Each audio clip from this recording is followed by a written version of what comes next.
नमस्कार, स्वागत है जॉब अलर्ट चैनल में।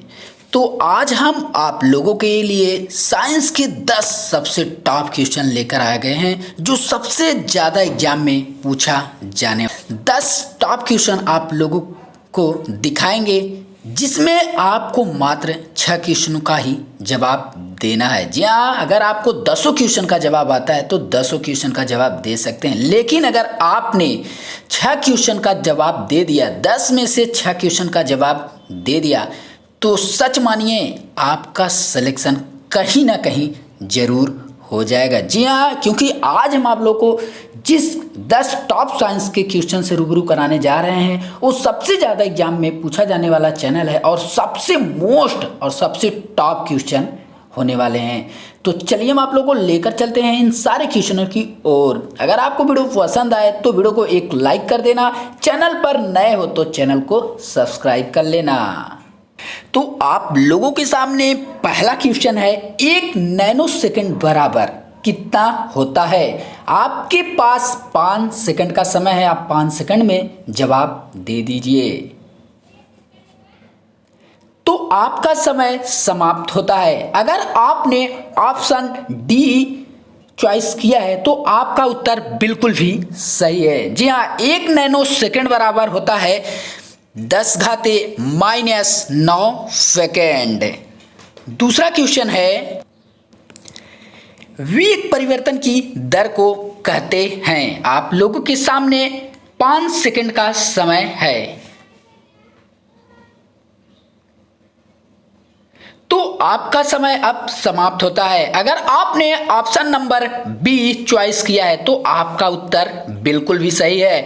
वेग परिवर्तन की दर को त्वरण कहते हैं। ऑप्शन नंबर बी राइट है। आप लोगों के सामने आता है अगला क्वेश्चन, दाब बढ़ाने पर बर्फ का गलनांक क्या होता है।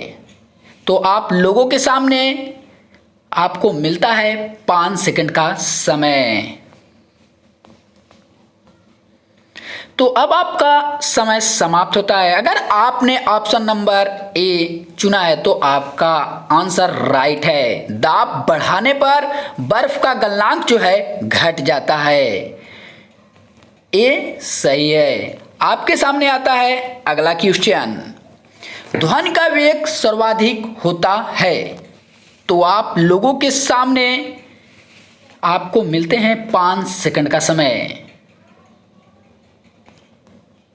तो आपका समय समाप्त होता है। ध्वनि का वेग सर्वाधिक जो है लोहा में होता है। आपके सामने आता है अगला क्वेश्चन, वायुमंडल का अचानक गिरना किसका संकेत देता है। आपके सामने है 5 सेकंड का समय। तो आपका समय समाप्त होता है। अगर आपने ऑप्शन नंबर ए चॉइस किया है तो आपका आंसर राइट है। वायुमंडल का अचानक गिरना जो है आंधी का संकेत देता है। Option number A. आप लोगों के सामने आता है अगला क्वेश्चन, कूलाम इकाई है। आपके सामने मिलता है आपको 5 सेकंड का समय। तो आपका समय अब समाप्त होता है।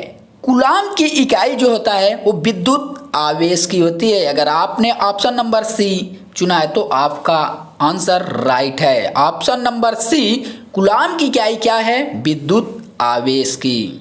कूलाम जो है किसकी इकाई है, विद्युत आवेश की इकाई है। आपके सामने आता है अगला क्वेश्चन। हम आप लोगों को 10 टॉप मोस्ट क्वेश्चन से रूबरू कराने वाले हैं जो लगभग हर एग्जाम में ही पूछा जाने वाला क्वेश्चन है। अगला क्वेश्चन है आप लोगों के सामने, न्यूनतम संभव ताप है। तो इसका जवाब आप लोग दे सकते हो। तो आपको मिलता है 5 सेकंड का समय। तो आपका समय समाप्त होता है। न्यूनतम संभव ताप है -273 Celsius. Option number A -273 Celsius. तो आपके सामने आता है अगला क्वेश्चन, एक अश्व शक्ति में होते हैं। एक अश्व शक्ति में होते हैं। आपको मिलता है 5 सेकंड का समय। आप अपना जवाब कमेंट बॉक्स में दे दीजिए। तो आपका समय समाप्त होता है। अगर आपने ऑप्शन नंबर बी चुना है तो बिल्कुल ही सही चुना है। एक अशुशक्त में 746 वाट होते हैं। कितने? 746 वाट। आप लोगों के सामने आता है अगला क्वेश्चन। आवृत्ति की इकाई क्या है? तो आपको मिलते हैं 5 सेकंड का समय। आपको 5 सेकंड में देना है इसका जवाब। तो आपका समय होता है समाप्त। अगर आपने ऑप्शन नंबर सी चुना है तो बिल्कुल ही सही चुना है। जी हाँ, आवृत्ति की इकाई जो होती है वो हर्ट्ज होती है। बिल्कुल ही सही, ऑप्शन नंबर सी राइट है। आप लोगों के सामने आता है अगला क्वेश्चन और अंतिम क्वेश्चन। मनुष्य के शरीर का ताप होता है। तो आपको मिलते हैं 5 सेकंड का समय। तो आपका समय होता है अब समाप्त। अगर आपने ऑप्शन नंबर बी चुना है तो बिल्कुल ही सही है। मनुष्य के शरीर का ताप जो होता है वो 37 सेल्सियस होता है। जी हाँ, हमने आपको 10 टॉप मोस्ट क्वेश्चन से रूबरू कराया। अगर आपने 10 में से 6 का जवाब दे दिया है तो हम मानते हैं कि आप में दम है। जी हाँ, आपका सिलेक्शन किसी भी एग्जाम में हो सकता है, रेलवे, एनटीपीसी और यूपी पुलिस। तो इसी प्रकार से आपको daily 10-10 question science, current affairs, GK से मिलते रहेंगे। तो चैनल के साथ बने रहिएगा आप।